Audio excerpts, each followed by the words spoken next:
Very good morning to all. तो चलिए शुरू करते हैं आज की क्लास को। लास्ट क्लास के अंदर हम लोगों ने हरियाणा के सेंसस को समझा। उससे लास्ट क्लास में हरियाणा की पॉलिटी अपनी कवर हो गई थी और हरियाणा ज्योग्राफी का काफ़ी पोर्शन हम लोगों ने कवर कर लिया था। आज की क्लास से हम लोग एक नया टॉपिक स्टार्ट करेंगे जो कि काफ़ी इंपॉर्टेंट भी है हरियाणा के सिविल सर्विस एग्ज़ाम के लिए, और वो है हरियाणा की हिस्ट्री। ऐसा तो ज़्यादा कोई हरियाणा की बड़ी हिस्ट्री है नहीं, लेकिन जितनी भी चीज़ें उसको हम लोग थोड़ा सा डिटेल में जाने की कोशिश करेंगे, समझने की कोशिश करेंगे। देखो, क्लास को हम लोग शुरू करते हैं। आज हम लोग शुरू करेंगे तो मॉडर्न हिस्ट्री जो हरियाणा की, वहाँ से शुरुआत करेंगे। मैं आप लोग को ज़्यादातर वो चीज़ें पढ़ाऊँगा जो आपकी हरियाणा से रिलेट करेगी, ना कि वो चीज़ें जो आपकी इंडिया से रिलेट करेगी। हाँ, जो हेल्प मिलेगी वो हम लोग यहाँ पर लेंगे। तो एज यूजुअल अपनी जो क्लास स्टार्ट होती है मोटिवेशन कोट के साथ, तो have faith greater things are on their way. बिल्कुल सही कहा। तो आप बिल्कुल फेथ रखिए, जो ग्रेट चीज़ें हैं, जो महान चीज़ें हैं वो अपने रास्ते पे ही है। बस आप विश्वास रखिए। आप जिस चीज़ की मेहनत कर रहे हो, आप जो प्रिपरेशन कर रहे हो, उसके लिए आप लोग तैयार रहिए और ये विश्वास रहना चाहिए कि हाँ यार, आज नहीं तो कल ये नौकरी मेरे को मिलेगी ही मिलेगी। तो बिल्कुल फेथ रखना है हमारे ऊपर भी और आपको अपने ऊपर भी। तो चलिए अब शुरू करते हैं आज के लेक्चर को। तो देखो, स्टोरी कहाँ से शुरू होती है वो समझना आप लोगों को। तो थोड़ा सा मैं आप लोग को हरियाणा की स्टोरी के बारे में बताऊं तो आपको क्या समझना है। देखो, हरियाणा की स्टोरी शुरू होती है कहाँ से। अब यहां पर अगर आप लोग देखते हो तो मॉडर्न हिस्ट्री, जिसके अंदर हम लोग हरियाणा की भी बात करते हैं, तो थोड़ा सा मैं आप लोग का बैकग्राउंड तैयार करा देता हूं। देखो, बहुत सारी यूरोपियन कंपनी इंडिया के अंदर आई। पुर्तगाल आए, डच आए, इंग्लिश आए, डेनिश आए, फ्रांसीसी आए। तो इन सब के आने का रीजन क्या था वो आप लोग को पता है। कॉन्स्टेंटिनोपल जो रूट था वो रुक गया था। उसके बाद नए नए डेवलपमेंट यूरोप के अंदर हो रहे थे। डिमांड जो मसालों की थी, स्पाइसेस की थी, वो लगातार बढ़ रही थी। लग्जरियस गुड्स की डिमांड बढ़ रही थी। तो ये सारे वो फैक्टर होंगे जो किस तरफ खींचे चले आएंगे इनको, इंडिया की तरफ। जब ये लोग इंडिया की तरफ आते हैं तो सबसे पहले पुर्तगीज, फिर डच, फिर इंग्लिश, फिर डेनिश, फिर फ्रांसीसी। अब हुआ क्या कि इतनी सारी कंपनियां काम कर रही थी। ब्रिटेन ने देखा कि अब सिर्फ मेरी मोनोपोली होनी चाहिए। तो वो क्या करता है, पहला स्टेप उसका ये रहता है कि यार सबसे पहले तो इन फॉरेन पावर्स को, इन यूरोपियन पावर्स को मुझे डिफीट करना है। और वो उनके साथ लड़ाइयाँ लड़ता है। कौन कौन सी? बैटल ऑफ सवाली हुई, बैटल ऑफ बेदरा हुआ, बैटल ऑफ वांडीवास हुआ, और जब ये कर्नाटक वॉर हुआ, जब इतनी सारी लड़ाइयाँ लड़ी तो फाइनली अकेला बचा कौन? अकेली मोनोपोली किसकी आ गई? ईस्ट इंडिया कंपनी की आ गई।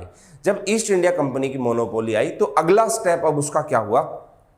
अब मेरे को ऐसी जगहों पर जाना है, ये जो बंगाल रीजन है, मैसूर रीजन है। अब बंगाल का हैंडीक्राफ्ट आज भी पूरे वर्ल्ड के अंदर काफ़ी फेमस है, और उस टाइम पे तो हुआ ही करता था। तो ये लोग बंगाल के अंदर जाएंगे कि बंगाल में विक्ट्री करनी है, मैसूर में करनी है, पंजाब के अंदर करनी है। अब हरियाणा जो है, एक तो उसकी दिल्ली के नज़दीक की बाउंड्री हो गई, और दूसरा पंजाब का रीजन। तो ये लोग जब यहाँ पर जाएंगे तो आपको दिखाई देगा कि यहाँ पे जैसे सरजी अर्जन गांव की जो संधि हुई, उसके तहत हरियाणा मिला। तो कुछ इस तरीके की चीज़ें आप लोग को हिस्ट्री के अंदर दिखाई देगी। तो इन्होंने ऐसा नहीं कि एक साल के अंदर पूरा पंजाब जीत लिया हो, एक साल के अंदर पूरा बंगाल जीत लिया हो। एक लंबी लड़ाई इन्होंने लड़ी है, और वही लंबी लड़ाई का रिजल्ट आप लोगों को दिखाई देगा कि लास्ट के अंदर इतने लंबे टाइम तक रुक पाए। तो यहाँ पर आपको थोड़ा सा ये ध्यान रखना है कि ये जो अपना पंजाब, दिल्ली, हरियाणा, ये रीजन जो हुआ करता था, यहाँ पर 1789 से, लिख देता हूँ मैं, 1789 से 94 तक महाजी जो सिंधिया जी तो उनका रूल था। तो जो अपने रूल थे 1789 से 94 तक, महाजी सिंधिया इनका रूल था। उसके बाद जो रूल किया वो किसने किया? दौलत राम ने। ये कब से कब तक? 1794 से 1802 तक। तो यहाँ पर आपको दिखाई देगा महाजी सिंधिया जी, उसके बाद दौलत राम आते हैं, और 1803 के अंदर एक ट्रीटी होती है, एक संधि होती है जिसका नाम था सरजी अर्जन गांव की संधि। और ये जो सरजी अर्जन गांव की संधि हुई 1803, इसके अंदर दौलत राम सिंधिया से क्या कर लिया जाता है? East India Company Haryana region को सीड कर लेती है, एक्वायर कर लेती है। तो ये आपको ध्यान रखना है कि 1803 एक टर्निंग मूवमेंट था ऐसा, जब हरियाणा के पार्ट को ईस्ट इंडिया कंपनी ने क्या कर लिया था? एक्वायर्ड कर लिया था। अब देखो ये तो सिर्फ हरियाणा की बात है, अगर आप लोग इंडियन हिस्ट्री पर भी जाओगे तो आपको दिखाई देगा कि ईस्ट इंडिया कंपनी ने नई नई पॉलिसीज दी। जैसे फॉर एग्जांपल मैं बात करूं, सबसे पहले तो ये लोग बंगाल की तरफ गए। जब बंगाल में जाते हैं तो बंगाल के नवाब मुर्शिद कुली खान, शुजाउद्दीन सरफराज, अली वर्दी खान, फिर सिराजुद्दौला। सिराजुद्दौला के साथ इनकी बैटल ऑफ प्लासी होती है, प्लासी का युद्ध होता है, और वहां से कंपनी क्या होने लग जाएगी, एक ट्रेडिंग कंपनी से किंग मेकर कंपनी बन जाएगी।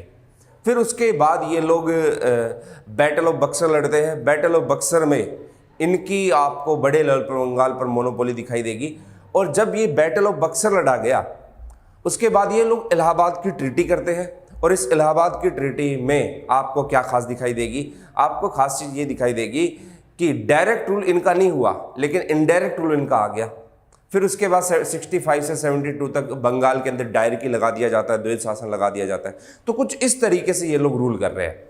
फिर ये लोग मैसूर की तरफ बढ़ेंगे। मैसूर में 4 लड़ाइयाँ हुई, हैदर अली के साथ और टीपू सुल्तान के साथ, और फिर मैसूर के साथ सब्सिडरी अलायंस किया गया। यहीं पर नहीं रुके, इन्होंने मराठों के साथ लड़ाई की, फिर सिख के साथ, पंजाब के साथ, ये लड़ाइयाँ इनकी चलती रही। और इवन जो विदेशी ताकतें थी इस टाइम पे, अफगान वगैरह, उनके साथ भी इनकी लड़ाइयाँ चली। तो रिजल्ट ये निकल के आया लास्ट मोमेंट पे इनको क्या करना है, पूरे इंडिया रीजन को, वो रीजन को जो इनके लिए बेनिफिशियरी है उसको अक्वायर करना है। तो लो भाई वो भी कर लिया। अब वो जब रीजन मिल जाएगा इनको पूरा, अब देखो यहां पर 1803 के अंदर दौलत राम सिंधिया जी को हराया और उनके साथ सरजी अर्जन की संधि की और कहा कि भाई अपना पूरा का पूरा रीजन किसको दे जाओ, ईस्ट इंडिया कंपनी को। अब ये जो पंजाब और ये नॉर्थ हरियाणा, ये वाला जो रीजन है, अब आप थोड़ा सा छोटा सा पॉइंट समझना, इस रीजन के अंदर ये सारी चीजें आप लोग को लिखी हुई मिल जाएगी। इस रीजन में आपको दिखाई देगा कि ब्रिटेन ने पूरे इंडिया में 3 पॉलिसी लागू की थी। एक लैंड रेवेन्यू पॉलिसी जिसको आप लोग कहोगे, एक जो पॉलिसी थी आपकी कौन सी थी, जिसको कहा जाएगा परमानेंट सेटलमेंट, स्थायी बंदोबस्त। एक जो पॉलिसी आपकी थी वो थी ryotwari, and another one is आपका महालवाड़ी। ये 3 सिस्टम इन्होंने लैंड रेवेन्यू को लेकर लागू किए। अब यार एक चीज बताओ, देखो कितना दिमाग से खेलती है ईस्ट इंडिया कंपनी।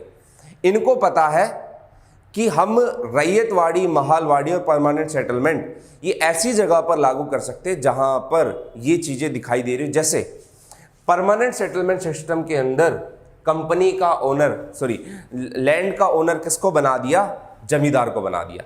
तो जमींदार को वहीं पर लैंड का ओनर बनाएंगे जहां पर जमींदार का दबदबा होता था। अब दक्षिण भारत में, साउथ इंडिया के अंदर जमींदार को कोई पूछ ही नहीं रहा है, उनको तो पता ही नहीं कि जमींदार है क्या।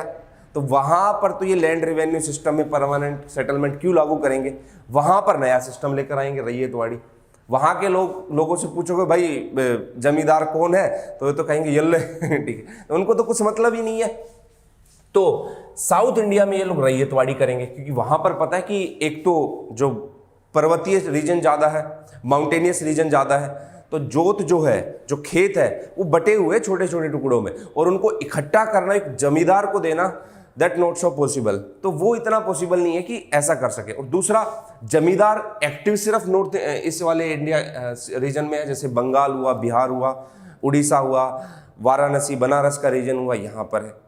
हमारे हरियाणा में क्या है और पंजाब में क्या है, यहाँ पर यार एक आदमी ऐसा होता था, अगर वो खड़ा हो जाए तो पूरा गांव उसके पीछे खड़ा होता था।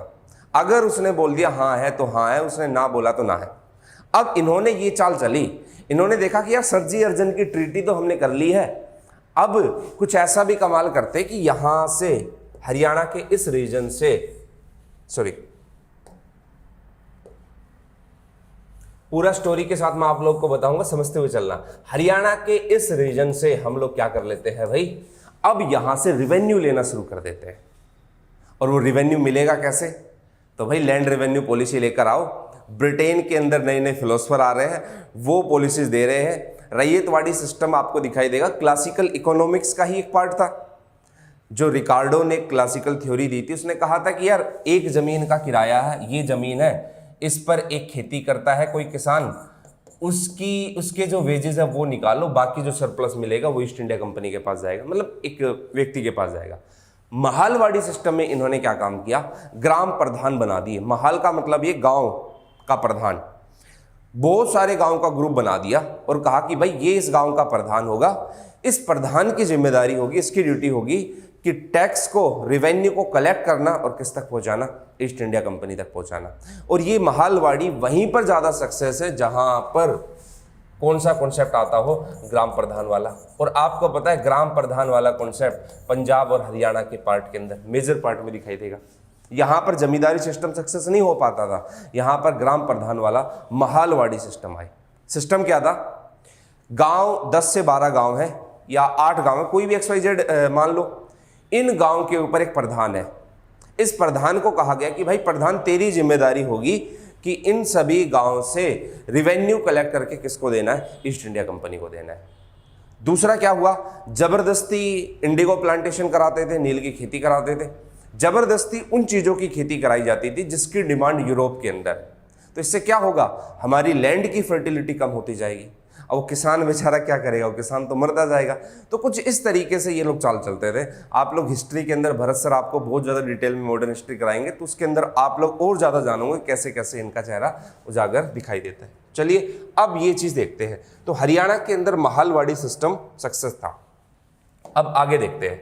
अब देखो हुआ क्या, जब पूरा का पूरा हरियाणा इनको मिल गया, अब इनको ये पता है कि यार ये हरियाणा रीजन है, यहां पर अगर हम लोग डायरेक्ट रूल करते हैं तो डायरेक्ट रूल में बड़ी प्रॉब्लम होगी कि यहाँ के जो लोकल्स हैं वो हमारे खिलाफ आवाज़ उठाएंगे, और हम तो है मुट्ठी भर और हम इनकी आवाज़ को दबा नहीं पाएंगे। तो ऐसा कर देते हैं, सबसे पहले तो इन्होंने क्या किया कि इस रीजन को इन्होंने बंगाल प्रेसिडेंसी के अंदर डाल दिया। बंगाल प्रेसिडेंसी आपको पता है, कलकत्ता, मद्रास, बॉम्बे, कलकत्ता मतलब बंगाल।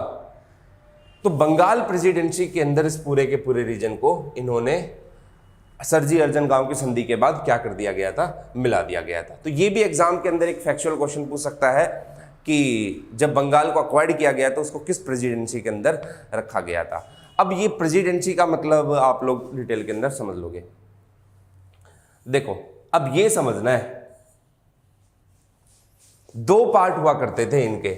एक तो हुआ करता था असाइन टेरिटरी या स्मॉलर पार्ट,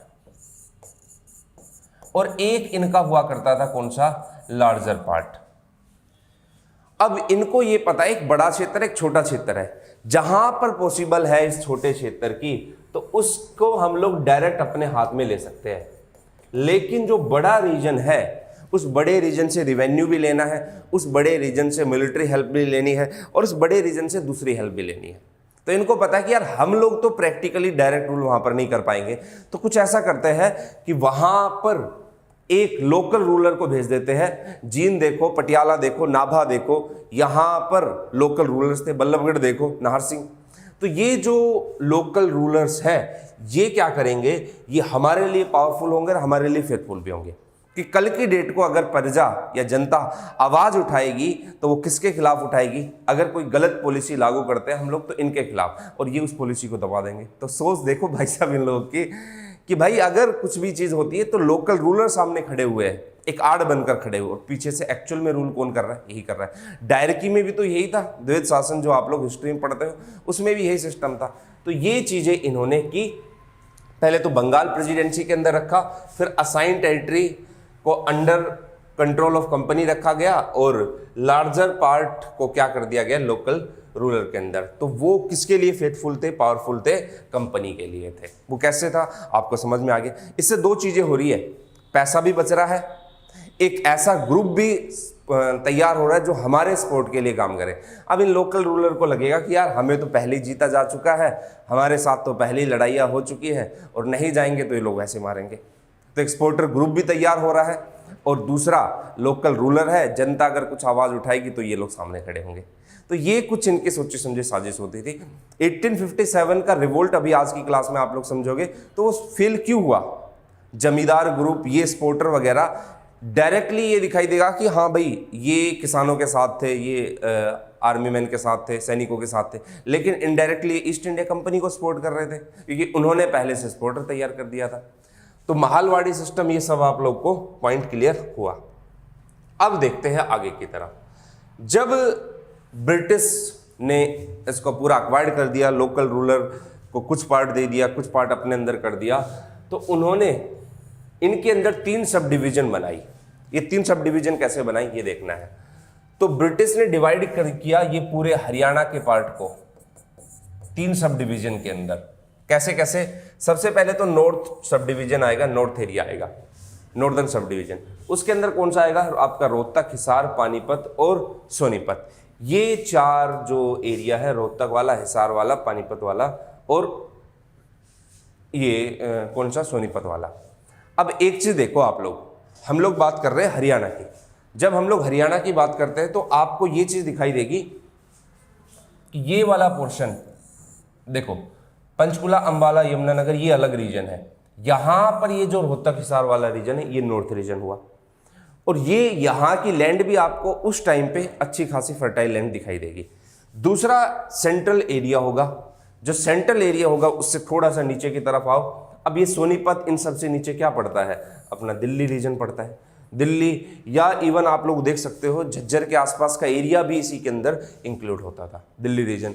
और तीसरा फिर है सदर्न रीजन। सदर्न रीजन के अंदर आज का जो महेंद्रगढ़, रेवाड़ी, गुरुग्राम, पलवल, होडल ये सब रीजन है। ये वाला रेवाड़ी, गुरुग्राम, होडल, पलवल एंड मेवात, ये 3 रीजन इन्होंने बांट दिए।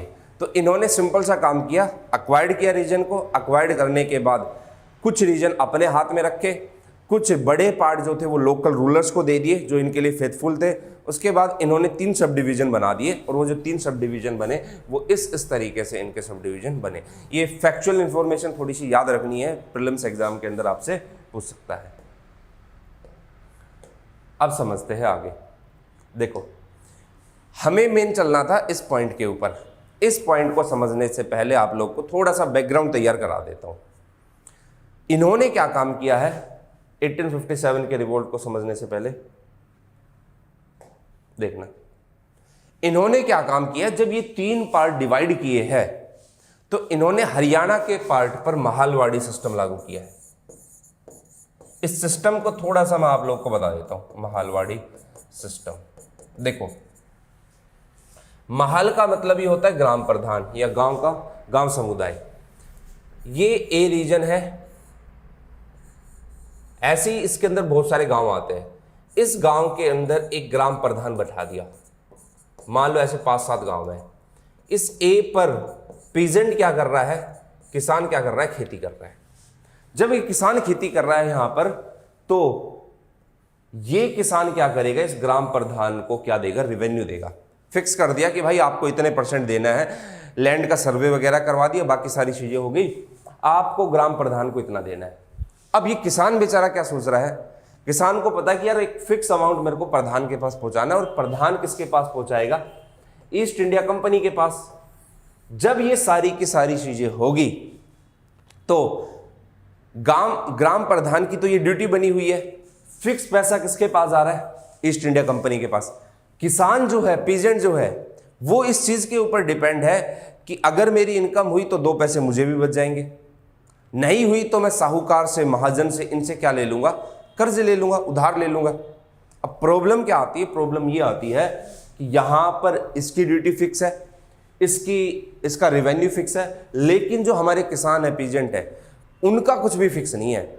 अब यार उस टाइम पे भारत है ना, कभी मानसून ज़्यादा जल्दी आ गया, बाढ़ आ गई, सूखा पड़ गया, कोई दूसरी बीमारी फैल गई, तो उसकी वजह से किसान बेचारा पिसता ही पिसता था। किसान इसी उम्मीद में रहता था इस साल नहीं, अगले साल हमारी फसल अच्छी होगी, अगले साल मेरी ज़्यादा कमाई होगी तो मैं और ज़्यादा पैसे दे पाऊंगा। लेकिन होता क्या था?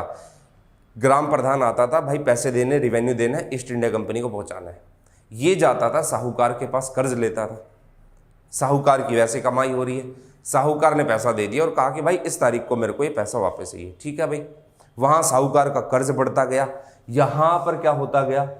ईस्ट इंडिया कंपनी के पास रिवेन्यू जा रहा है। एक बार सूखा पड़ गया, बेचारे किसान की फसल अच्छी नहीं हो पाई, उसको नुकसान हुआ, और कर्ज लिया और नुकसान, और कर्ज लिया और नुकसान। और एक टाइम ऐसा आया कि इस किसान को पता चला कि भाई अब तो कुछ बचा ही नहीं है, और फाइनली इस किसान ने आत्महत्या कर ली। इन सब के पीछे का बैकग्राउंड कौन तैयार करवा रहा था? ये ईस्ट इंडिया कंपनी। ये पॉलिसी कौन लागू कर रहा है? East India company. अब यार सेना में काम करने कौन जाएगा? अब कोई बड़ा ग्रुप तो जाएगा नहीं, जिसके पास पैसा वो तो जाएगा नहीं। जो किसान का बेटा है वही सेना में काम कर रहा है। जब इस किसान के बेटे को पता चलेगा कि मेरे पिता ने आत्महत्या कर ली है और उसका कारण कहीं ना कहीं ये चीज़ दिखाई दे रही, कर्ज का बोझ बढ़ा। और कर्ज का बोझ भाई साहब क्यों बढ़ा? क्योंकि ये नीति है इनकी। तो वो तो एक दिन विरोध करेगा, वो तो बोलेगा मैं तो अपने पिता की मौत का बदला लूंगा, है ना। तो वो चीज़ तो निकल कर आएगी ही आएगी यहाँ पर। तो ये इनकी पॉलिसी ऐसी थी कि यहाँ पर ये सिर्फ एक ग्रुप को नुकसान नहीं पहुँचा रहे हैं, इन्होंने हमारे एग्रीकल्चर का डिक्लाइन किया, कॉमर्शलाइजेशन ऑफ एग्रीकल्चर किया, उन फसलों पर ज़्यादा फोकस किया जिनकी डिमांड यूरोप के अंदर ज़्यादा है। दूसरा, यहाँ पर अगर ये लोग एग्रीकल्चर को डिक्लाइन करेंगे तो उसका सीधा सीधा मतलब हुआ कि भारत पिछड़ रहा है उससे, क्योंकि भारत के लोग तो खेती कर रहे हैं। तो ये इनकी कुछ ऐसी पॉलिसी हुई थी कि यही सारी की सारी पॉलिसी इकट्ठा होकर एक दिन एक बड़े रिवोल्ट के रूप में धमाका करेगी और उसको कहा जाएगा 1857 का रिवोल्ट।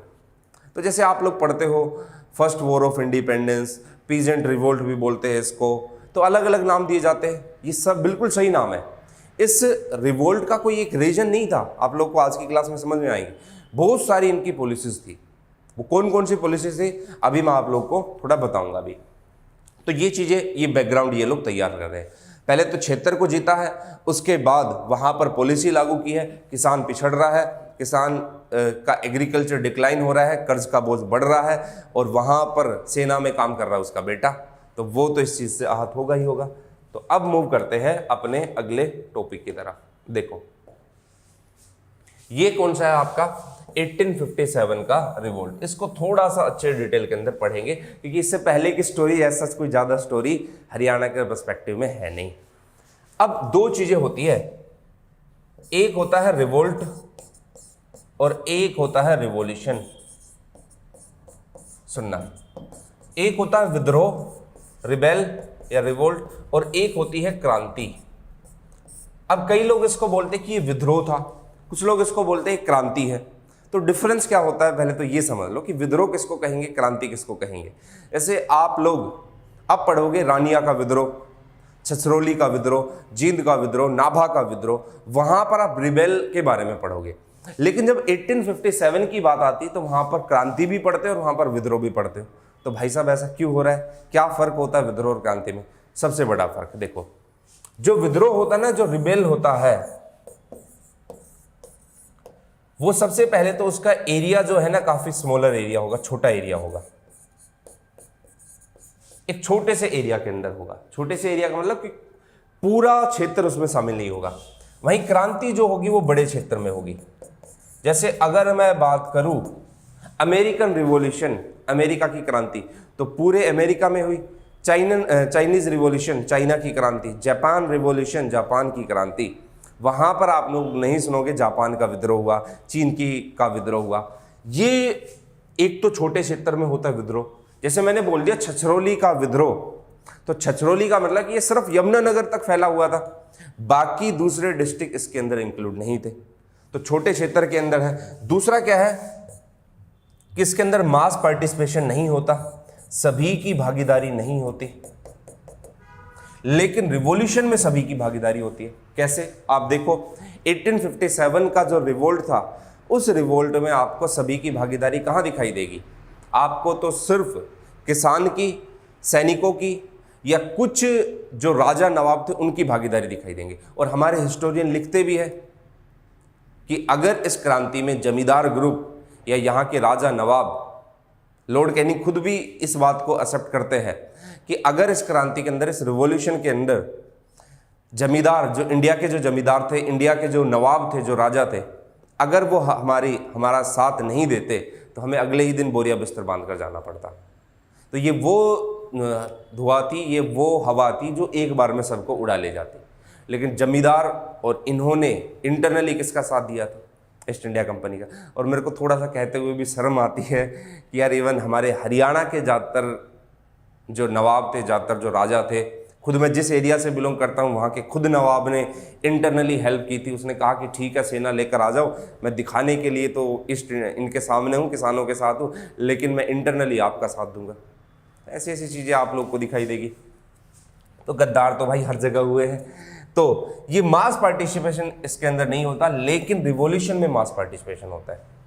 अब आप एक चीज़ देखो, कि आगे आने वाले टाइम पे महात्मा गांधी जी या फिर भगत सिंह भी हुए तो वो यही चीज़ तो समझाएंगे कि जमींदारों को, यार ये ज़मीन आपकी तो है, आप साथ दे रहे हो किसका? ईस्ट इंडिया कंपनी का। तो उस कंडीशन में भारत के अंदर विद्रोह एक एग्जैक्ट वर्ड निकल कर आता है 1857 का, लेकिन जब विद्रोह बड़े रूप में हो जाए तो वही क्रांति का रूप ले लेता है। लेकिन क्रांति बनने से पहले इसको दबा दिया गया था और उसके बहुत सारे फेलियर के रीजन भी रहे हैं, वो भी आगे आप लोग हिस्ट्री क्लासेस के अंदर देख लोगे। तो एक चीज़ आप लोग को ध्यान रखना, जैसे हिस्टोरियन बताते हैं कि 1857 रिवोल्ट जनरल नाम इसका विद्रोह लिया जाता है क्योंकि पूरे भारत में नहीं फैला हुआ था। हाँ, आपके मन और दिमाग में आता कि नहीं मैं तो क्रांति ही कहूँगा, तो आप बोल सकते हैं, कोई दिक्कत नहीं है।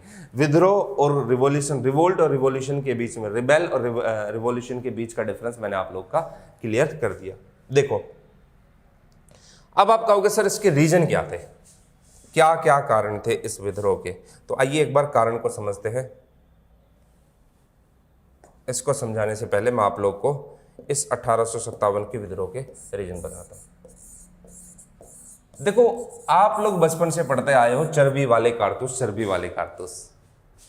किसी भी क्रांति या किसी भी विद्रोह को शुरू करने के लिए एक इमीडिएट कॉज चाहिए, एक तात्कालिक कारण चाहिए कि चिंगारी तो अंदर उगल रही है लेकिन वो एक दिन चिंगारी फूट जाए, वो होता है इमीडिएट कॉज। लेकिन बैकग्राउंड तो काफी पहले से तैयार होता आ रहा है। और रीजन में आपको क्या दिखाई देगा? कुछ रीजन आपको पॉलिटिकल रीजन दिखाई देंगे, राजनीतिक कारण दिखाई देंगे। दूसरा आपको इकोनॉमिक रीजन समझ में आएंगे, इकोनॉमिक कॉज समझ में आएगा, आर्थिक कारण समझ में आएंगे। फिर आपको कुछ एग्जीक्यूटिव या एडमिनिस्ट्रेटिव, ये पॉलिटिकल में भी रख सकते हो आप ऐसे, ये नजर आएंगे। फिर आपको सोशल, सामाजिक, सांस्कृतिक, ये कारण नजर आएंगे। तो ये कुछ एक रीजन रहे, और भी बहुत सारे हैं। फिर आप लोग देखते हो तो मिलिट्री रीजन, सैन्य कारण समझ में आएंगे। मैं आप लोग को ये सारा लिखवाऊंगा नहीं, लेकिन शॉर्ट के अंदर पूरी स्टोरी बता देता हूं। देखो ये कुछ बैकग्राउंड रहे, जब ये सारे के सारे रीजन इकट्ठा हो जाएंगे तो ये किसके रूप में फिर रिवॉल्यूशन को स्टार्ट करेंगे, क्रांति को या विद्रोह को शुरू करेंगे? इमीडिएट के रूप में। तो पहले से तो बैकग्राउंड इन रीजन के रूप में शुरू हो रहा था और फिर वो एक चिंगारी उठी और उस चिंगारी ने ही पूरे नॉर्थ इंडिया को क्या किया? सुलगा दिया। तो देखते हैं सबसे पहले पॉलिटिकल कॉज। देखो क्या था, इन्होंने भारत के अंदर बहुत सारी पॉलिसी लागू की। जैसे 1848 से 56 तक एक डलहौजी नाम का गवर्नर जनरल आता है और वो डलहौजी क्या करता है, वो भारत के स्टेट को 3 हिस्सों में बांट देता है, पार्ट ए वाले, पार्ट बी वाले, पार्ट सी वाले। और पार्ट ए वाले स्टेट के अंदर अब ये साफ तौर पे बोलता है कि ऐसा कोई भी राजा या ऐसा कोई भी क्षेत्र या रानी जिसका कोई सक्सेसर नहीं है, जिसका कोई बेटा नहीं है, कोई बच्चा नहीं है, वो गोद नहीं ले सकता। मतलब गोद में तो ले सकता है लेकिन गोद नहीं ले सकता। इसका मतलब आप लोग को बताता हूँ। मतलब एक एग्जांपल मैं आप लोग को देता हूँ। जैसे मान लो कि ये ए राजा है और बी रानी है, इनके कोई बच्चा नहीं हो रहा। तो राजा रानी ऐसे ही घूमने गए हुए थे एक दिन, तो इनको एक बच्चा दिखा, यार बड़ा प्यारा बच्चा है, और रानी बोलती कि मेरा मन कर रहा है कि इस बच्चे को गोद में ले लूँ। यहाँ पर खड़ा खड़ा डलहौजी देख रहा है। डलहौजी बोलता है कि नहीं नहीं, गोद नहीं लेना, गोद में ले लो। मतलब आप इस बच्चे को खिला सकते हो, आप पिला सकते हो, आप लालन पालन कर सकते हो, लेकिन आपका ये अडॉप्टेड चाइल्ड जो है इसके पास प्रॉपर्टी के राइट नहीं होंगे, संपत्ति के इसके पास अधिकार नहीं होंगे। लो भाई, ये कौन सी बात हुई? सारी चीज़ें करें हम, गोद लिए हुए बच्चे को आप मान्यता नहीं दे रहे हो, ये है। तो ऐसे क्षेत्र को इन्होंने मिलाना शुरू किया जिसका कोई उत्तराधिकारी नहीं था, सक्सेसर नहीं था, और उसको अपने अंदर मिला लिया। और ऐसा एक नहीं, बहुत सारे रीजन आप लोग को दिखाई देंगे किसके अंदर? डॉक्ट्रिन ऑफ लैप्स के अंदर। सतारा, जैतपुर, संबलपुर, बगाट, उदयपुर, झांसी, नागपुर। अब आप झांसी की स्टोरी देखो, आप पढ़ते हो झांसी की रानी आई, तो झांसी की रानी जो थी, उनके जो गंगाधर राव जो पति थे, उनकी कुछ टाइम के बाद डेथ हो गई थी। उन्होंने एक बच्चे को गोद लिया था जिनका नाम था दामोदर राव। ये डलहौजी आता है और बोलता है कि ना भाई, ये आपका पुत्र नहीं होगा, इसको प्रॉपर्टी में राइट नहीं होंगे। तो झांसी बोलती मैं तो अपनी झांसी नहीं दूंगी, और फाइनली विद्रोह के अंदर आ जाती है। नाना साहिब क्यों आए? नाना साहेब को कहा जाता है कि भाई देखो, मराठों को हम पेंशन देते थे, और वो पेंशन इसलिए देते थे क्योंकि वो एक्चुअल में वारिस थे मराठे, आप गोद लिए हुए हो, और आपकी हम पेंशन को बंद करते हैं। जब पेंशन को बंद किया तो भाई साहब ने विद्रोह कर दिया। तो ये चीज़ें आप लोग को दिखाई देगी। इवन आप लोग और देखो, अवध जो है, अवध में आपको दिखाई देगा बेगम हजरत महल और ब्रिजेश कादिर, वो इस विद्रोह का हिस्सा होते हैं।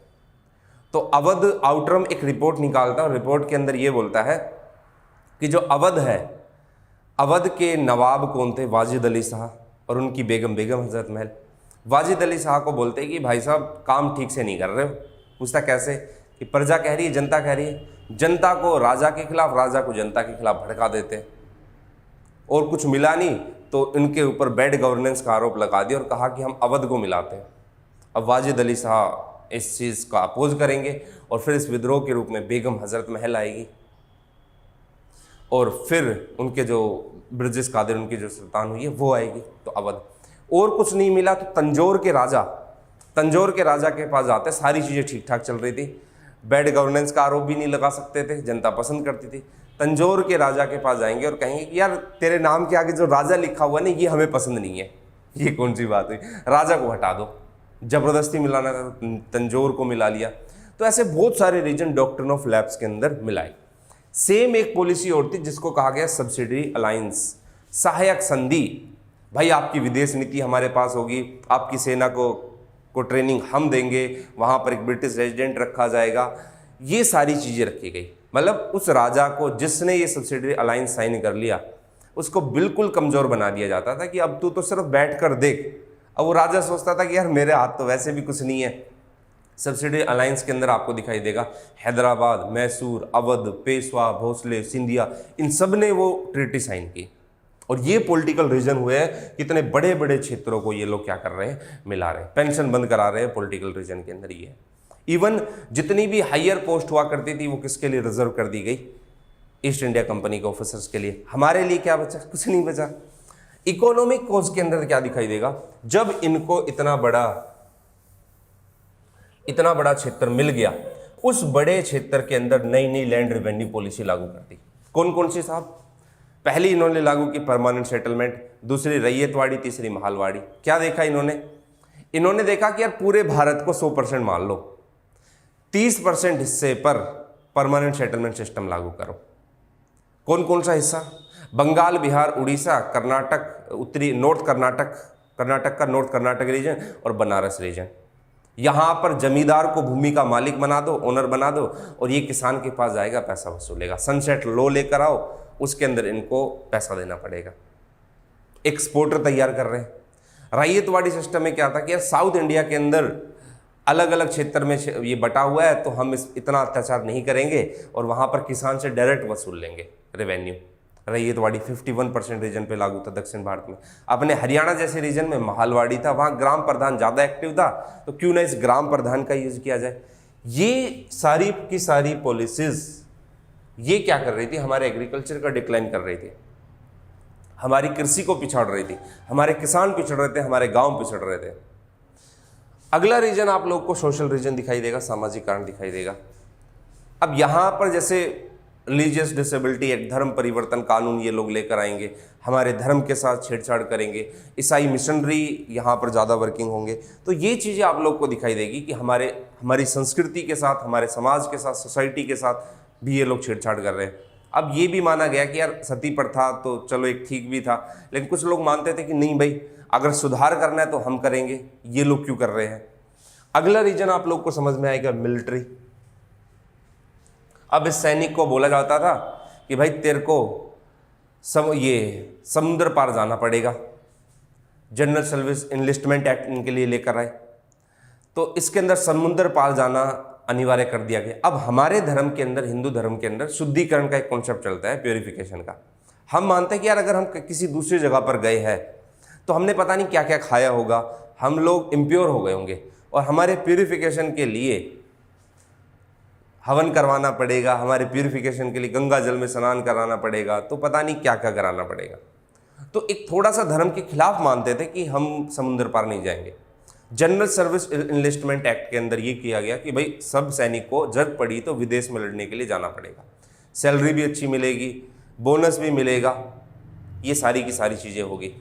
अब ये जो बेचारा सैनिक है ये अपना धर्म तोड़कर समुद्र पार जा रहा है, जब आता है तो इसको सैलरी नहीं दी जाती, खराब भोजन दिया जाता है, अनहाइजीनिक फूड इनको मिलता है। ऊपर से ये और किया गया कि जो आप डाक भेजते हो ना, लिखे जो खत तुझे, है ना, उस डाक के ऊपर भी हम लोग उसको भी चार्जेबल कर देंगे। तो यार इतनी ही कमाई है, इतना पैसा मिल नहीं रहा है, ऊपर से पापा परेशान है क्योंकि पापा को तो आपने पहले ही मार रखा है, और प्रॉब्लम ये भी आ रही है कि मेरे पास खत आते हैं, उस खत के चार्ज लगते हैं, मेरा पैसा तो उसी में चला जाता है। अब मैं पिताजी के पास खत लिखूँ या दूसरी माताजी के पास खत लिखूँ, पिताजी और माताजी एक, दूसरी माताजी आप लोग समझ गए होंगे, तो ये रीज़न आपको समझ में आएगा। तो उन मिलिट्री जो सैनिक थे उनके अंदर तो पहले से ही ये भावना आ चुकी थी, और फिर ये खबर और फैला दी कि भाई साहब जो नई नई राइफल आई है उसके अंदर गाय और सूअर की चर्बी मिली हुई है, तो ब्राउन बेस राइफल की जगह नए एनफील्ड राइफल का लाना। ऊपर से ये और बता दिया कि जिस आटे का आप लोग इस्तेमाल करते हो उसके अंदर गाय और सूअर की चर्बी मिली होती है, तो लो भाई विद्रोह शुरू। तो ये बहुत सारे रीजन आप लोग को 1857 के रिवोल्ट के समझ में आएंगे। तो ये मोटी मोटी जानकारी मैंने आप लोग को दे दी है, बाकी इसको खींचना चाहे तो आप हिस्ट्री के अंदर कितना ही खींच सकते हो। देखिए अब कुछ देखते हैं इसके अंदर। अब पॉलिसी ऑफ लैब्स की मैंने आप लोग को पूरी स्टोरी समझाई कि जिसका कोई अडॉप्ट चाइल्ड है उसको ये लोग रिवेन्यू राइट्स, प्रॉपर्टी में राइट्स नहीं दे रहे हैं। और पॉलिसी ऑफ लैब्स के अंदर इन्होंने रानिया को मिलाया, कैथल को मिलाया, छछरौली को मिलाया, लाडवा को मिलाया, थानेसर को मिलाया।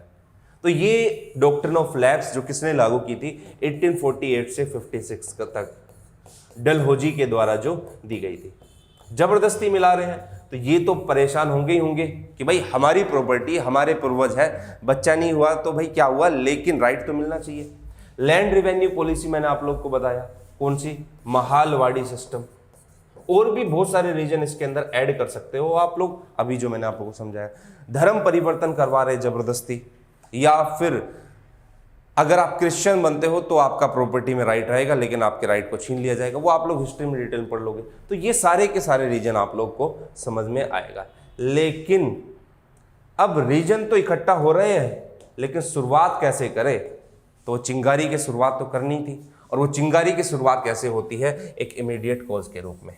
एक छोटी सी स्टोरी मैं आप लोग को बताता हूँ। वो लोटे वाला कॉन्सेप्ट आप लोगों ने सुना होगा।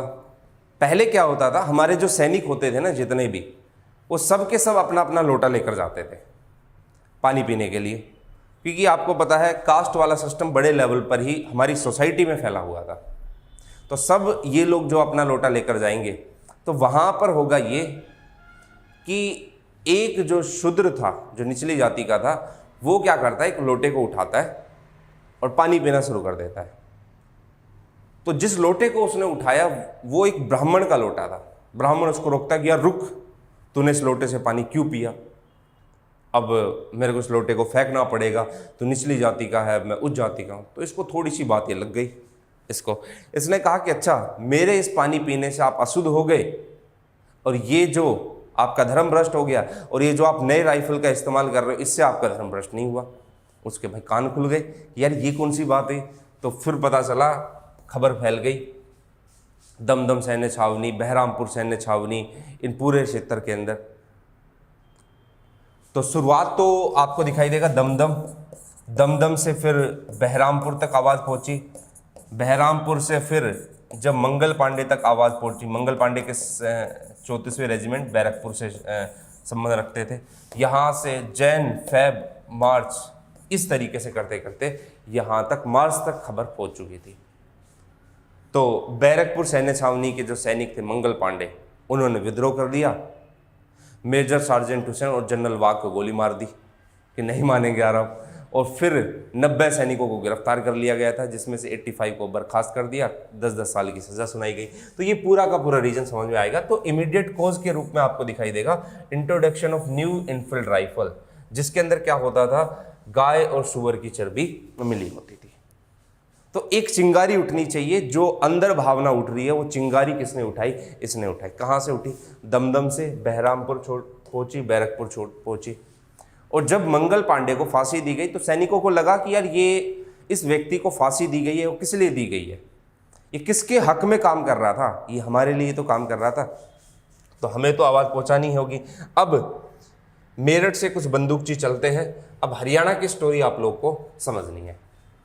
मेरठ से कुछ बंदूकची चलते हैं और वो एक ही स्लोगन देते, एक ही नारा देते हैं, कौन सा? दिल्ली चलो, दिल्ली चलना, दिल्ली चलना है। अब अंबाला जो क्षेत्र हुआ करता था वो एक पूरा कैंटोनमेंट एरिया हुआ करता था। आज के टाइम पे भी 1843 के आसपास इस कैंटोनमेंट एरिया को डेवलप किया गया था। और कैंटोनमेंट एरिया वो होता है जहां पर पूरा मिलिट्री कैंप, पूरा मिलिट्री रीजन हो। आज भी अंबाला कैंट के नाम से जाना जाता है। तो ये जो है 11 मई 10 मई को उनको जानकारी मिली और अंबाला के अंदर इन सैनिकों ने क्या कर दिया? विद्रोह कर दिया। किस दिन? 11 मई। तो हरियाणा से इस क्रांति, इस रिबेल की शुरुआत कहां से हुई थी? अंबाला के अंदर। अब देखो 13 मई को लगभग 300 सोल्जर कहां पर आते हैं? गुड़गांव आते हैं। देखो हुआ क्या, मैं आप लोग को छोटी स्टोरी बताता हूं। 10 मई से कुछ बंदूकची मेरठ चलते हैं और मेरठ से कहां पहुंचते हैं? दिल्ली। अंबाला चलते हैं, अंबाला से दिल्ली पहुंचने में टाइम लगेगा, ठीक है। जब दिल्ली खबर आ गई तो दिल्ली के अंदर मेरठ के जो थे बंदूकची 11 मई को पहुंच गए। तो 12 मई को उन्होंने बहादुर शाह जफर को अपना नेता बना दिया था। तो बहादुर शाह जफर को जब अपना नेता बना दिया तो वहां से दिल्ली से होते हुए कुछ बंदूकची, उन्होंने देखा कि सबसे पहले तो हमें नेशनल हाईवे पर कब्जा करना है, नेशनल हाईवे 8 पे। होते होते पूरे गुड़गांव के अंदर फैल जाएंगे। ये गुड़गांव से रेवाड़ी, नारनौल यहां से क्रॉस करेंगे।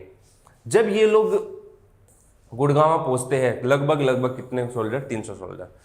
ब्रिटिश गवर्नमेंट इनको रोकने का प्रयास करती है और उसमें कौन ब्रिटिश कलेक्टर थे? William Ford. लेकिन ये क्या करते हैं? ये वहां से बच निकलते हैं। तो जब गुड़गांव पहुंचते हैं तो कुछ सैनिक जो है, कुछ बंदूकची इनको रोकने का कुछ जो विलियम फोर्ड के बंदूकची थे, अधिकारी थे, वो इनको रोकने का प्रयास करते, लेकिन ये बच निकलते। और यहाँ पर उन्होंने ब्रिटेन की सरकार का खजाना भी लूटा और लगभग 7,80,000 रुपीस उनका जो सरकारी खजाना था उनको भी रुका। और इस इंसिडेंट के बाद आपको एक चीज दिखाई देगी। देखो जब ये गुरुग्राम रीजन को क्रॉस करेंगे, पूरा गुरुग्राम आगे की तरफ बढ़ेंगे, तो एक तरफ आप जब नेशनल हाईवे के साथ साथ जाओगे तो सोहना तावड़ू ये वाला रीजन पड़ता है। और यहाँ पर मेव जो है ना काफ़ी मात्रा में आपको दिखाई देंगे। तो जब इन मेव को पता चलता है, मेवात के लोग मेव, इनको पता चलता है तो ये भी रिवॉल्यूशन के अंदर, रिबेल के अंदर क्या हो जाते हैं? शामिल हो जाते हैं। और फिर ये रिबेल या रिवॉल्यूशन आगे बढ़ता है। फिर जब आप लोग आगे की तरफ बढ़ोगे तो अगला मेव शामिल हो गए, ये लोग शामिल हो गए। अगला जो रीजन आता है वो अहिरवाल क्षेत्र आता है। वहाँ पर अहिरवाल काफ़ी मात्रा में है, जिसमें राव तुलाराम है। राव तुलाराम जी, और आपको पता है कि शहीदी मेला भी लगता है रामपुरा, जिस गांव से संबंध रखते हैं, रेवाड़ी का। और यहाँ पर राव तुलाराम जी के नाम की डाक टिकट भी सरकार ने जारी की थी। 23 सितंबर को इनकी डेथ हुई थी प्लेग से। कहाँ पर? काबुल, अफगानिस्तान के अंदर। तो राव तुलाराम जी जो है अपने चचेरे भाई जिनका नाम था राव गोपाल, उनके साथ मिलकर क्या करते हैं? विद्रोह को दबाने की कोशिश करते हैं। और ये जो राव तुलाराम जी जो थे, ये जाते हैं, अब यहाँ पर या राजस्थान नज़दीक पड़ता है, राजस्थान के पास जाते हैं, सिक्कर के पास जाते हैं मदद मांगने के लिए। इवन तात्या टोपे के साथ भी इन्होंने कॉन्टैक्ट किया, लेकिन एक टाइम के बाद वो कॉन्टैक्ट टूट जाता है। और ये मतलब क्रांति के लिए इतने ज़्यादा तत्पर थे कि यहीं पर नहीं रुकेंगे, ये अफगान जैसे क्षेत्र के अंदर, अफगानिस्तान के पास भी जाएंगे और काबुल के अंदर फिर फाइनली इनकी डेथ हो जाएगी। अब देखो एक चीज़ मैं आप लोग को बता देता हूँ, मतलब राव तुलाराम जी की जितनी तारीफ, जितनी चीज़ें की जाए वो कम है। इनका जो योगदान रहा है, इस कंट्रीब्यूशन रहा है इस 1857 के रिबेल को लेकर, वो कोई कम नहीं है। तो ध्यान रखना कि ये जब दूसरी कंट्री जा रहे हैं तो मदद मांगने के लिए एक तरीके से जा रहे हैं। अब एक बार समझते हैं, देखो थोड़ा सा मैं आप लोग को राव तुलाराम के बारे में देखना है। राव तुलाराम और जो इनके भाई थे, कजन ब्रदर थे गोपाल देव, इन्होंने ऑर्गेनाइज किया किसको, अहीरों को। ये पूरा का पूरा कौन सा क्षेत्र हुआ करता था, अहीरवाल बेल्ट हुआ करती थी। गुरुग्राम का कुछ क्षेत्र, उसके बाद रेवाड़ी, रेवाड़ी के बाद जो महेंद्रगढ़ नारनौल का रीजन आता है ये वाला। Emerging from this Ahmed Ali. देखो, तो जब इन्होंने इकट्ठा कर लिया तो जो फरुखनगर के अहमद अली है, फरुखनगर आज के टाइम पे गुरुग्राम क्षेत्र के में ही दिखाई देगा आपको, नाहर सिंह जो बल्लभगढ़ के है, और अकबर अली जो पटौदी के है। ये तीन आप लोग को बता देता हूं, अकबर अली और नाहर सिंह, और तीसरे जो आपके अहमद अली है। ये देखेंगे यार, जब ये राव तुलाराम जी इतने ज़्यादा एक्टिव है तो हम लोग क्यों पीछे रहे। तो इनकी सक्सेस को देखते हुए इनके पीछे 5000 के आसपास लगभग सैनिक थे, और ये धड़ल्ले से लड़ रहे हैं। इनको कोई डर ही नहीं है कि अगर ब्रिटेन की सरकार आएगी तो सीधा कर देंगे काम।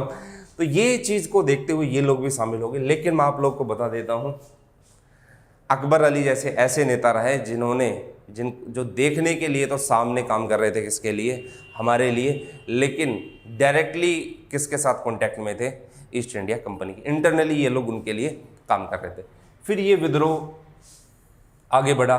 फिर आपको दिखाई देगा कि ये लिखा भी मैंने मिड जून के अंदर ब्रिटिश इंटरनली, मिड जून का जो पार्ट आया उसके अंदर major Eden political agent of Jaipur state.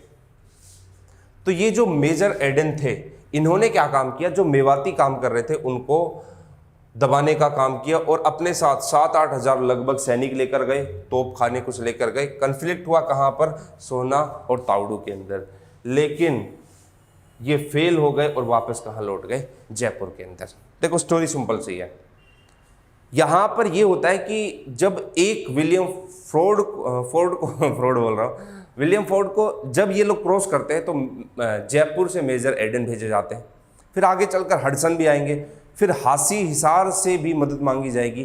तो ये अलग अलग तरीके की हेल्प होगी, लेकिन फाइनली ये पूरे क्षेत्र को बढ़ते हुए आगे चलेंगे। लेकिन लास्ट टाइम ऐसा आएगा कि ये लोग ऑर्गेनाइज नहीं हो पाए, इनका मेन एम जो है वो छूट गया था, और हमारे जो खुद के नेता थे वो इंटरनली किसका साथ दे रहे थे, ईस्ट इंडिया कंपनी का साथ दे रहे थे। तो हरियाणा के अंदर तो इसको हम लोग सक्सेस करा देते, लेकिन अगर ये लोग नहीं होते, ये इंटरनली उनका साथ नहीं देते, तो काफ़ी सक्सेस हो जाता हरियाणा के अंदर। तो मेवात के अंदर ये सारी चीज़ें आप लोग को दिखाई देगी। अब देखते आगे। अब लगभग टाइम पीरियड आ चुका था, कौन सा, मई का 3rd वीक। इस 3rd वीक के अंदर क्या हुआ, रोहतक के अंदर भी रिबेल कर दिया गया। जब ये रोहतक के अंदर रिबेल किया गया तो रोहतक के अंदर दिखाई देगा कि अंबाला से सेना मंगाई गई, कहाँ के लिए, कि भाई आपको रोहतक जाना है। अंबाला से किसकी सेना आती है, ईस्ट इंडिया कंपनी की, और रोहतक के अंदर इनको दबाना है। और ये जो रोहतक के लोग थे, ये भी बहादुर शाह को, दिल्ली का जो था, उनको अपना नवाब डिक्लेयर कर चुके थे। तो अंबाला से सेना आती है कहाँ के लिए, रोहतक के कुछ बंदूकची को दबाने के लिए। तो देखो किस दिन भेजी जाती है, 24 मई को। ये जो आर्मी थी, इस आर्मी ने भी अंबाला के कुछ बंदूकची जो थे, अंबाला से जब रोहतक की तरफ सेना आती है तो ये एक्चुअल में तो किसकी थी, ब्रिटिश ईस्ट इंडिया कंपनी की, लेकिन इसके अंदर कुछ इंडियन भी थे, कुछ भारतीय भी थे। अब यार एक चीज देखो, आपके भाई आपके लिए लड़ रहे हैं, आपके हक के लिए लड़ रहे हैं, और आप साथ दे रहे हो ईस्ट इंडिया कंपनी का। जब इन अंबाला के जो इंडियन बंदूकची को, इंडियन सैनिकों को लगेगा यार ये तो अपने ही भाई बंधु है, तो वो भी इस विद्रोह के अंदर क्या हो जाएंगे, शामिल हो जाएंगे। फिर उसके बाद ब्रिटिश ने, मैंने आपको पहले बताया किसको भेजा, हडसन को भेजा। और हडसन जो है अगस्त के अंदर आता है, और इन किसकी लड़ाई होती है, किसके साथ, खरखोदा। उस टाइम पे खरखोदा रोहतक में ही आता था, ठीक है। सूबेदार विसारत या बिसारत भी बोल दिया जाता है इनको, बिसारत अली के साथ इनकी क्या होती है, लड़ाई होती है। तो सिंपल सी स्टोरी है, अंबाला से सेना भेजी जाती है रोहतक में दबाने के लिए, लेकिन उस अंबाला की जो सैन्य छावनी थी उसके अंदर हमारे भी भाई बंधु थे, और रोहतक वालों का साथ देते हैं। और फिर किसको भेजा जाएगा, हडसन को भेजा जाएगा। और रोहतक उस टाइम पे खरखोदा रोहतक का ही हिस्सा हुआ करता था, और खरखोदा के अंदर उसकी डायरेक्ट लड़ाई होती किसके साथ, बिसारत अली के साथ। ये छोटे छोटे पॉइंट आपको ध्यान रखने कि कौन किसके साथ लड़ा, किस किस दिन क्रांति हुई, ये सब पूरा पीडीएफ में आप लोग को मिल जाएगा, ये आप लोग समझ लेना। देखो अब यहां पर क्या होता है कि जब जींद और नाभा, पटियाला, इनके जो राजा होते हैं, रोहतक के अंदर जब ये लड़ाई होती है तो जींद के राजा, रोहतक नजदीक पड़ता है, नाभा से भी मदद मांगी गई थी, पटियाला से भी। रोहतक के अंदर जब विद्रोह होता है तो जींद के राजा इस विद्रोह के अंदर हडसन का साथ देते हैं। उसकी जीत होती है, लेकिन कोई ज़्यादा हेल्प उसको उस विद्रोह से नहीं मिली। तो ये कहाँ की स्टोरी बनी, रोहतक की। दूसरा आपको दिखाई देगा हिसार के अंदर, ये आपके लिए इंपॉर्टेंट है। हिसार के अंदर क्या हुआ देखना है। एक तो कौन सा रीजन, हिसार, और एक कौन सा रीजन, हासी, और एक कौन सा रीजन, सिरसा। ये 3 रीजन है। इन 3 रीजन के अंदर क्या दिखाई देगी स्टोरी आपको, हिसार, हासी और सिरसा, ये काफी बड़ा रीजन है, बड़ा क्षेत्र है। अब पंजाब बिल्कुल नजदीक के अंदर है, तो इसलिए आसानी से यहाँ पर पंजाब के राजाओं की कुछ की हेल्प ली जा सकती है। ईस्ट इंडिया कंपनी को ये चीज़ पता है। हिसार के अंदर भी हमारी एक नेटिव इन्फेंट्री थी, जो कि मतलब इन्फेंट्री का मतलब यहाँ पर ब्रिटिश एक रेजिडेंट टुकड़ी थी। 17 जून को उधा गांव जो था हिसार का, उसमें नवाब नूर मोहम्मद खान के साथ इनकी झड़प होगी। इसमें 530 मारे जाएंगे और कुछ घायल होंगे, और 18 जून को ये अटैक करेंगे चतरावण गांव पे। देखो इसमें 2-3 चीजें ध्यान रखनी है कि एक तो सबसे पहले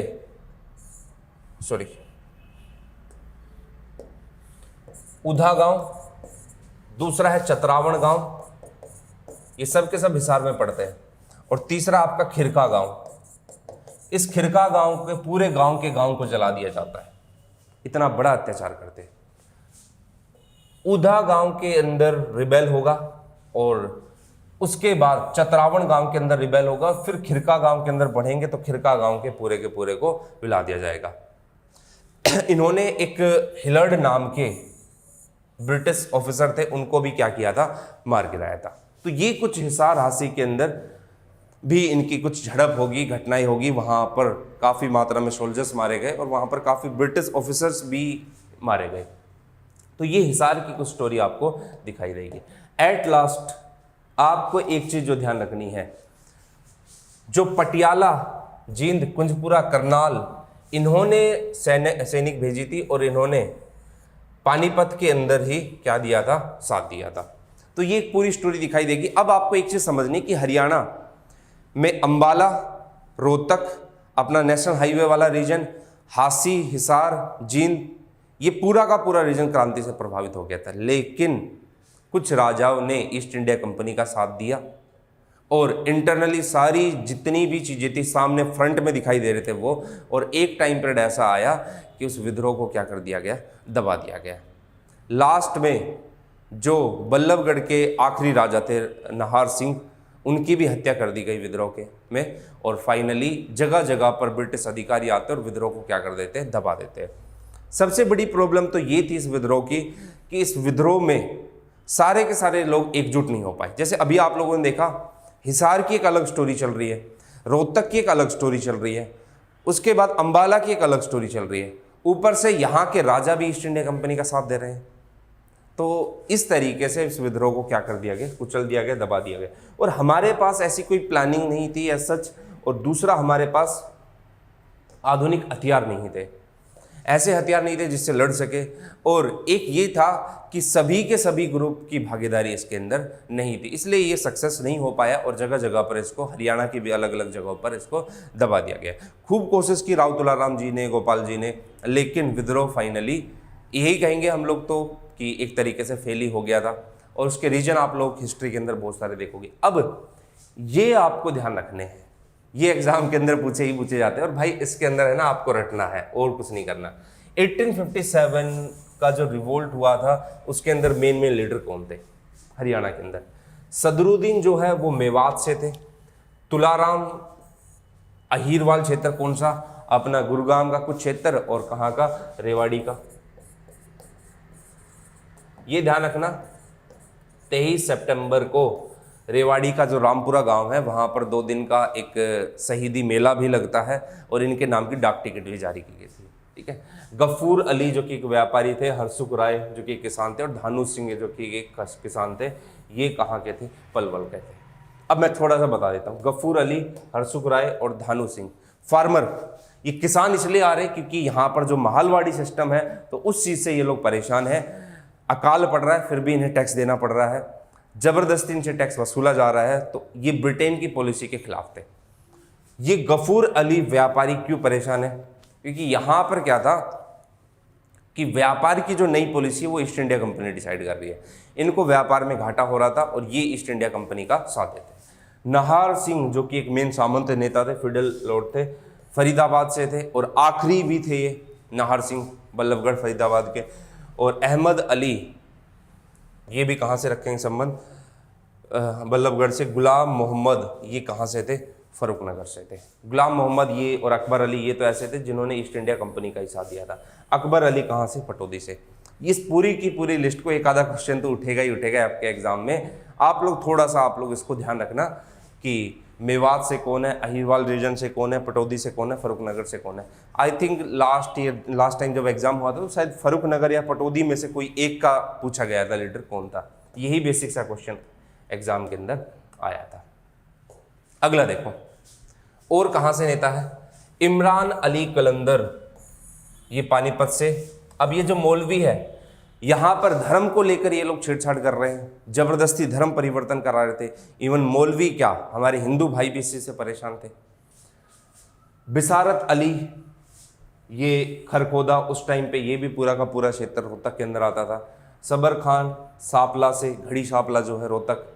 हसन अली और अब्दुल रहमान और अब्दुल समद, ये जो 3 है झज्जर के, ये दुचाना जो पड़ता है उस 3 से ये 3 संबंध रखेंगे। हसन अली, अब्दुल रहमान और अब्दुल समद कहाँ से संबंध रखेंगे, दुचाना से। ये पूरी लिस्ट मैं आप लोग को दे दूंगा। एक चीज़ ध्यान रखनी है भाई, इसको याद करना आपको, ठीक है। हरियाणा के अंदर ये इंपॉर्टेंट है। मैंने आपको रिवोल्ट, रिबेल, रिवॉल्यूशन के बीच का डिफरेंस क्या होता है वो बता दिया, इसका बैकग्राउंड बता दिया, हरियाणा में क्या क्या स्टोरी बनी वो हम लोगों ने इसके अंदर कवर करा लिया। और भी अभी जो भाटू कला है वहाँ से मोहम्मद आजम, थासी से हुक्मचंद, रानिया से नूर मोहम्मद खान, लोहारू से अमीनुद्दीन, और रोपड़ जो कि उस टाइम पे अंबाला क्षेत्र में हुआ करते थे, कौन थे, मोहन सिंह। ये क्वेश्चन भी रोपड़ वाला, अंबाला वाला भी कई बार पूछा जा चुका है। लेकिन इसमें से कुछ नवाब ऐसे थे जो किसका साथ दे रहे थे, ईस्ट इंडिया कंपनी का साथ दे रहे थे, और उनकी वजह से ही आपको क्या दिखाई देगा, ये विद्रोह दब गया। तो एक कोई वेल प्लान्ड कोई प्लानिंग नहीं थी, हमारे पास मॉडर्न इक्विपमेंट नहीं थे, कोई यंत्र नहीं थे, हथियार नहीं थे। दूसरा ये था कि कोई ऐसा मेन लीडर नहीं था जो इन सबको क्रांति के अंदर, विद्रोह के अंदर बांध सके। क्योंकि आपको दिखाई देगा राव तुलाराम और जो गोपाल देव है ये एक अच्छे नेता के रूप में उभरे, लेकिन राव तुलाराम जी राजस्थान गए मदद मांगने के लिए। तात्या टोपे के साथ इन्होंने 1 साल तक कॉन्टैक्ट किया, लेकिन फाइनल रिजल्ट उसका कुछ नहीं निकला, क्योंकि तात्या टोपे खुद जो है उनको भी गायब कर दिया था, करवा दिया था, वो तो एक अलग स्टोरी है। तो ये चीज़ें आपको यहाँ पर दिखाई देगी, इसलिए विद्रोह क्या हो गया, फेल हो गया। अब एक चीज़ जो आपको ध्यान रखनी है वो ये ध्यान रखना है कि जो करनाल, थानेसर, लाडवा, अंबाला, जगाधरी, यहाँ पर इन जगहों पर आपको कोई नेता नहीं दिखाई देगा, क्योंकि ये मेन सेंटर, नर्व सेंटर हुआ करते थे किसके, ईस्ट इंडिया कंपनी के। और इस रिवॉल्यूशन के हरियाणा में मेन सेंटर कौन सा है, एक तो आपको दिखाई दे रहा है कौन सा, ये अहीरवाल बेल्ट, रोहतक। भाई अहीरवाल की सक्सेस को देखते हुए तो फरुखनगर, बल्लभगढ़ और बाकी पटौदी इनके नवाब आए थे। एक आपका हिसार, हासी, ये वाला, ये एक मेन नर्व सेंटर हुआ करता था 1857 के रिवोल्ट का हरियाणा के अंदर। तो ये लोग शामिल नहीं थे। अब इसका रिजल्ट क्या रहा, देखो रिजल्ट जब आप लोग हिस्ट्री के अंदर पढ़ते तो वहाँ पर आपको दिखाई देगा कि जो डॉक्ट्रिन ऑफ लैप्स था, विलय की नीति थी, उसको बहुत ज़्यादा क्रिटिसाइज किया। तो भाई ईस्ट इंडिया कंपनी ने बोल दिया कि भाई अब हम किसी भी नए स्टेट को डॉक्ट्रिन ऑफ लैप्स के अंदर नहीं लेकर आएंगे। गवर्नर जनरल को वायसराय की एक और पोस्ट दे दी गई कि भाई आप ये वाला काम और संभालोगे। उसके अलावा इंडियन सेक्रेटरी, भारतीय सचिव का पद आता है, नया पद आता है। डायरेक्ट ईस्ट इंडिया कंपनी का रूल हटकर महारानी ब्रिटिश क्राउन का रूल आ जाता है। लेकिन हरियाणा के अंदर क्या होता है ये आपको समझना है। तो जो चार्टर एक्ट था 1858 का, सॉरी,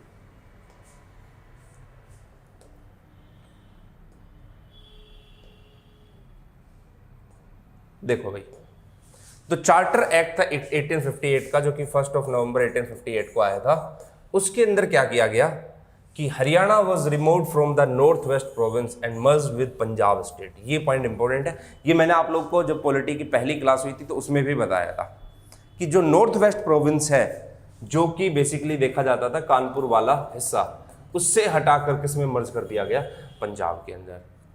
और हरियाणा को 2 डिवीजन में बांट दिया गया। पहली होगी दिल्ली और दूसरी कौन सी डिवीजन होगी, हिसार होगी। दिल्ली और हिसार ये डिवीजन बना दी गई। नॉर्थ वेस्ट से हटाकर पंजाब में डाल दिया गया। दिल्ली डिवीजन होगी और हिसार डिवीजन होगी। अब दिल्ली डिवीजन के अंदर क्या क्या शामिल होंगे, ये जो दिल्ली होगी इसमें दिल्ली, गुरुग्राम, पानीपत होगा। हिसार डिवीजन के अंदर कौन कौन से, हिसार, सिरसा और रोहतक, ये आपको ध्यान रखना है। तो देखो, नॉर्थ वेस्ट प्रोविंस से हटाकर कहां पर डाल दिया गया, पंजाब के अंदर डाल दिया गया। और जब पंजाब के अंदर इसको मिलाया, उसके बाद 2 डिवीजन बना दिए। एक बनाया दिल्ली और दूसरा बनाया कौन सा, हिसार। दिल्ली के अंदर, दिल्ली के आसपास का क्षेत्र आप देख चुके हो, दिल्ली, गुरुग्राम, पानीपत, सोनीपत तो उसी में आ जाता है। अगला जो हिसार डिवीजन है उसके अंदर सिरसा, रोहतक और हिसार डिस्ट्रिक्ट, हांसी वगैरह, ये सब उसी में आता है। यहां पर क्या हुआ, ये जो 2 डिवीजन होगी, यहां पर डायरेक्ट रूल पावर किसको दे दी गई, कमिश्नर को पावर दे दी गई, कंप्लीट पावर दे दी गई इन डिवीजन को की। ठीक है, तो ये कुछ चेंज जो है हरियाणा के अंदर इस चार्टर एक्ट से देखे गए। अब सुनना, आपको देखो क्या ध्यान रखना है। जब आप मॉडर्न हिस्ट्री पढ़ते हो तो मॉडर्न हिस्ट्री के अंदर इंडियन हिस्ट्री वाला पूरा पोर्शन आप डिटेल में पढ़ोगे। मैंने यहां पर कुछ चीजें यहां पर टच की है उस मॉडर्न हिस्ट्री वाली, और उसको अप्लाई करके पढ़ाया किसके साथ, हरियाणा की हिस्ट्री के साथ। हाँ, रिजल्ट के अंदर हरियाणा के अंदर जो पार्ट दिखाई देगा वो मैंने आप लोग को बता दिया है। डॉक्ट्रिन ऑफ लैप्स पॉलिसी के जरिए ये वादा किया गया कि आगे से हम किसी क्षेत्र को नहीं मिलाएंगे, और वो हुआ भी पूरा। लेकिन भारत हरियाणा के अंदर क्या क्या चेंजेस किए गए वो आप लोगों ने इस स्लाइड से पढ़ लिया है। ये तो था 1857 का रिवोल्ट। अब इसके अलावा कुछ छोटे छोटे रिवोल्ट भी और होते हैं, वो भी आपको ध्यान रखने हैं, नज़र में रखने हैं। देखो, रिवोल्ट को बेसिकली हिस्ट्री में अलग अलग पार्ट में डिवाइड किया जाता है। एक होता है पीजेंट रिवोल्ट, दूसरा होता है ट्राइबल रिवोल्ट्स, तीसरा फिर आपका होता है जो सिटीजन रिवोल्ट होते हैं, नागरिक विद्रोह। वो इन सब के बैकग्राउंड को समझने के लिए आपको ये जो डेट दिखाई दे रही है 1814, 1818, इससे पहले की स्टोरी आप हिस्ट्री में समझ लो तो आपको पूरा पॉइंट क्लियर हो जाएगा। एक ही फैक्टर काम करता है, ब्रिटिश की पॉलिसी, चाहे वो इकोनॉमिक पॉलिसी हो, चाहे वो एडमिनिस्ट्रेटिव पॉलिसी हो, चाहे वो ट्रेड को लेकर कोई पॉलिसी आई हो। देखो, इन लोगों का मेन काम क्या होता था, भारत के लोग का ज़्यादा से ज़्यादा एक्सप्लॉयटेशन करना, शोषण करना।